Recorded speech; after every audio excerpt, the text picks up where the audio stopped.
फैसल भाई, जैसे डॉक्टर साहब ने कहा कि सोशल मीडिया गोया कि एक बहते हुए झरने की तरह है और इससे बचना नामुमकिन है। सोशल मीडिया के जहाँ पर नुकसानात हमारी मिल्लत ने उठाए हैं, वहाँ इससे फ़वाइद भी हासिल किए हैं। मैं अगर अपने मज़हबी तबके की बात करूँ, जहाँ हमें अपना पैगाम पहुँचाने में, पहले हम फ़वाइद की तरफ आ जाते हैं। ये अच्छी बात है, एक एक जहाँ पर्सपेक्टिव आना चाहिए। अपना पैगाम हमें पहुँचाने में बहुत वक्त लगता था और लोगों तक, कसीर लोगों तक अपनी बात पहुँचाने में हमें जो है एक दिक्कत का सामना था। आज एक जो है वो मस्जिद में हम तकरीर या बयान या दरस हदीस वग़ैरह ये सिलसिला करते हैं, तो कितने लोग उस वक्त बैठकर पूरी दुनिया में हमारी इस गुफ्तगू को सुन रहे होते हैं, वो हमारे साथ शरीक होते हैं।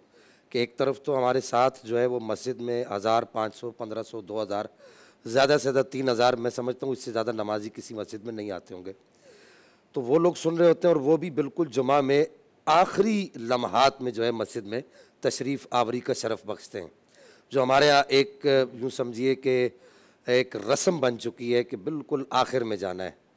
और इसको बतौर मजाक के भी लोग कहते हैं यार हमने तो अंडा ही लेना है, हमारा तो काम अंडे से ही है। ये वो एक हदीस की तरफ इशारा करते हैं कि जो पहले गया तो उसे ऊँट का सवाब मिलेगा, जो तो बाद में गया तो उसे फला, इस तरह करके। भारत तो वो ये कि एक तो ये कि लोगों का एक मिजाज बन चुका है कि वो आपके दरस हदीस में, दरस कुरान में और इसी तरीके से दरस जुमा में वो आखिर में आते हैं। और अब ये उनका मिजाज बन चुका है कि यार जो लोग सुनने वाले भी हो कहते हैं चलो बाद में सुन लेंगे। एक ये फ़ायदा तो बज़ाहिर नज़र आता है कि वो बड़े बड़े उलमा जो आज हम में नहीं रहे और निगाहें जो हैं उनके दुरूस को और उनकी बात को और उनकी गुफ्तार को तरसती हैं, तो आज हम उनकी भी गुफ्तगू जो है सुन लेते हैं, वहाँ से निकाल के उनकी एक मजबूत जो इल्मी जो गिरफ्त है। मैं अभी आते हुए भी एक बहुत बड़े आलिम हमारे इस दुनिया से गुजर गए, बिंदयालवी उस्ताद थे, बिंदयालवी तर्ज के आप जानते होंगे। तो मैं उनकी गुफ्तगू सुन रहा था और मेरे जहन में यही बात गर्दिश कर रही थी कि अगर मैं इस गाड़ी में बैठा हूँ और मैं बिल्कुल एक बंद बैठा हूँ और ये कहाँ के रहने वाले थे, कहाँ जो सरगोदा और कहाँ ये कराची, और मैं जो है रास्ते में सैर करते हुए जा रहा हूँ और इनकी एक मजबूत तरीन गुफ्तगू, इल्मी गुफ्तगू सुन रहा हूँ सैयदा आयशा सिद्दीक़ा के हवाले से, अज़वाज मुताहरात के हवाले से। तो मेरे जहन में यही तसव्वुर कायम हो रहा था कि ये भी सोशल मीडिया का एक मुस्बत पहलू ज़रूर है। अब इसे मुस्बत तरीके से इस्तेमाल करना हमारे ऊपर डिपेंड करता है कि हमने इसे किस तरीके से मुस्बत तरीके से इस्तेमाल करना है। ये तो इसके फ़वाइद तो हो गए। अब मुस्बत तरीके से इस्तेमाल करने का जो सबसे आसान रास्ता है वो यही है कि डॉक्टर साहब ने कहा कि जैसा कि हदीस मुबारक में कहा गया कि अंत अबुदल्लाह का अन्नका तराहू फ़इल्लम तकुन तराहू फ़इन्नहू यराका, कि तू ये तसव्वुर कायम कर ले और ये सोच कायम कर ले कि तेरा रब तुझे देख रहा है। पहले तो तू ये तसव्वुर कायम कर कि तू अपने रब को देख रहा है, और अगर तू ये तसव्वुर नहीं कायम कर सकता, तू ये तसव्वुर कायम कर कि तेरा रब तुझे देख रहा है। अगर ये तसव्वुर मेरे जहन में और मेरे बच्चे के जहन में, मैं पहले अपनी बात करूं कि मैं पहले किसी और पर अपनी बात को अप्लाई करने के, मैं अपने ऊपर उस बात को, मेरे जहन में और मेरे बच्चे के जहन में तसव्वुर कायम हो जाए तो फिर मैं इसका अच्छा इस्तेमाल करने लग जाऊंगा। अब आ जाइए इसके नुकसानात की तरफ।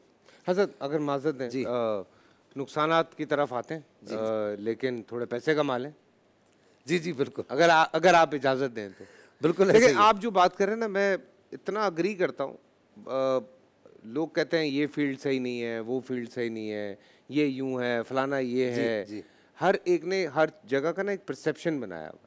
अब किसी से आप सोशल मीडिया की बात करते हैं, वो छूटते ही जब बात होती है वो कहता है यार ये सही नहीं है, यार ये यूं है, ये फलां है। हर चीज़ में बड़े फ़ायदे हैं, बिछड़े हुए मिल गए। जी, मेरे बचपने के दोस्त जो बाहर चले गए, आपके भी इस तरह के होंगे। बच्चे गुम हो जाते हैं। हाँ, वो अभी देखें बच्चे मिल गए, फिर ये भी पता चल गया क्यों गुम हुए थे।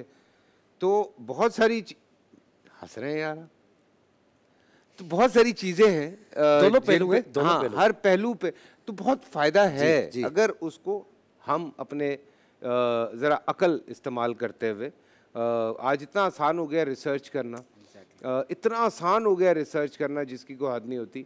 मैं अगर अपनी बात करूं, किसी कैरेक्टर पे काम करना होता था, पागलों की तरह कहाँ कहाँ जाके पुराने ड्रामे उठाओ, फिल्में उठाओ, लेकर आओ, किताबें लेकर आओ, बैठो, वो सब खोलो फोलो, फिर बैठ के पढ़ो कि अच्छा रेफरेंस कहाँ से मिलेगा। आज just write down on YouTube कि this kind of a character and this तो करके सारी वीडियोस खुल जाती हैं। या आपको कोई नात नहीं मिल रही, आपको कोई ऐसे पैगाम नहीं मिल रहा, कुछ नहीं मिल रहा, आप लिखते हैं, हर चीज़ आपके सामने आ जाती है। आप सुन लेते हैं, पढ़ लेते हैं, अपने बड़ों को भी सुन लेते हैं, यंगस्टर्स को भी देख लेते हैं कि अच्छा ये नहीं पढ़ सकते, अच्छा ये पढ़ सकते हैं। तो हर चीज़ तो फिंगर टिप्स पे आ गई है बॉस। तो फ़ायदे बहुत हैं।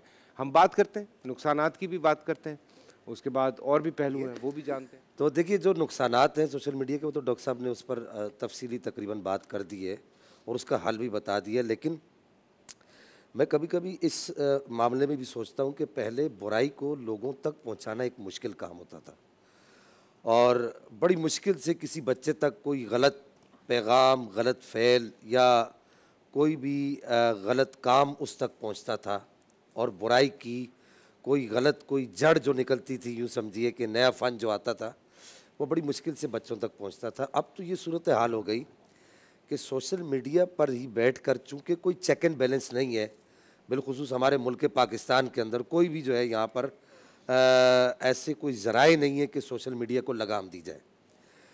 तो इतनी ख़तरनाक सूरत हाल इससे पहले जो है हमारे बचपन में जब ये चीज़ें नहीं थी कि एक बच्चा आज सोशल मीडिया पर बैठकर उन लोगों को भी सुन रहा है जो क़यामत कुबरा की अलामात के कायम होने से पहले पहले इमाम मोहम्मद महदी रज़ी अल्लाह ताला अन्हो के आने का दावा कर रहे हैं और कह रहे हैं कि मैं इमाम मोहम्मद महदी हूँ। अल्लाह ना, वो अपने आप को इमाम मोहम्मद महदी कह रहे हैं। अब एक बच्चा है, उसका कच्चा दिमाग है, कच्चा जहन है, उसके जहन में ये सवाल तो किसी न किसी ने बिठा ही दिया होगा कि इमाम मोहम्मद महदी आएंगे।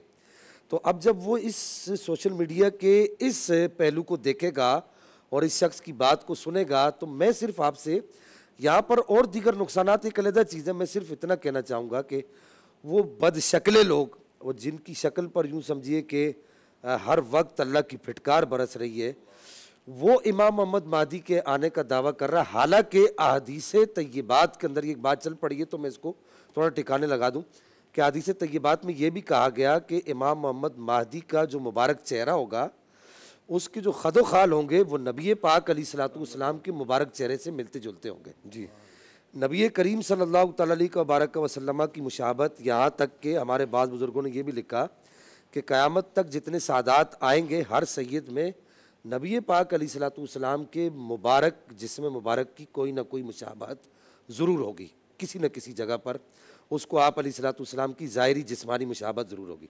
एक तो ये, दूसरा आप ये देखिए कि एक आदमी जो है वो किसी दुनिया के कोने में बैठकर इमाम मोहम्मद महदी से आगे का दावा कर रहे हैं कि वो कह रहे हैं कि मैं मोहम्मद सल्लल्लाहु अलैहि वसल्लम के बाद जो है वो नबूवत का दावा कर रहा हूँ, और उसको भी सोशल मीडिया दिखा रहा है।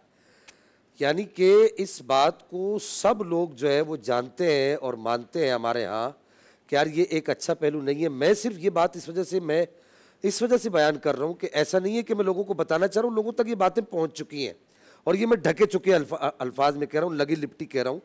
मैं सिर्फ नौजवानों को ये कह रहा हूँ कि आप जब सोशल मीडिया पर इस तरह की चीज़ देखें, तो अब अल्हम्दुलिल्लाह हमारे मुल्क में एक बाकायदा ये मुहिम चल चुकी है। आप मोबाइल कॉल करते हैं तो आपको एक वहाँ पर पैगाम सुनाई देता है, तो आपको चाहिए कि इस तरह की चीज़ देखें, पहले तो सबसे पहले आप उसको रिपोर्ट करें। बिल्कुल, आप ये करें कि जो आदमी देखे, हम क्या करते कि स्क्रॉलिंग करते करते करते निकल जाते, यार ये मेरे मकसद की चीज़ नहीं। अब इस वक्त आप पर आपका दीनी फरीज़ा है, आप पर फ़र्ज़ है।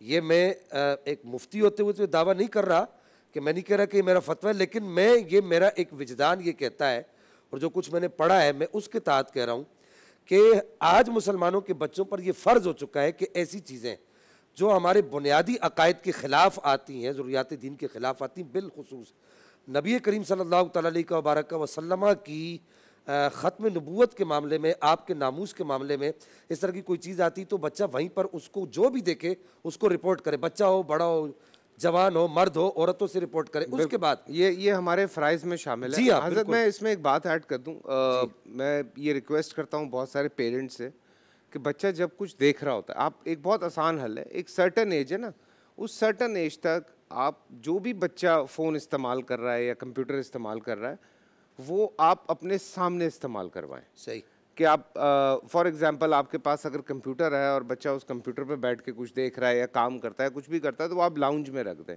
और बच्चा जब काम कर रहा हो तो उसके इर्द गिर्द रहें, तो ऑटोमेटिकली बच्चा किसी ऐसी चीज़ पे जब उसके कान धरे जाएंगे तो माँ बाप को भी आवाज़ आती है और वो जाके देख सकते हैं कि क्या हो रहा है, तो वो बहुत आसान हो जाता है कम सिन बच्चे को उस चीज़ से हटाने के लिए। फिर जब बच्चे की ज़रा पुख्तगी आनी शुरू हो जाती है, नहीं 12, 13, 14 साल के बाद आजकल माशाल्लाह बच्चे बहुत इंटेलिजेंट हो जाते हैं, तो उसके बाद ऑटोमेटिकली जब आप बच्चे के अंदर अच्छी तरह से इंस्टॉल कर चुके होते हैं कि अल्लाह देख रहा है, तो चीज़ें जो है वो आसान होनी शुरू हो जाती हैं।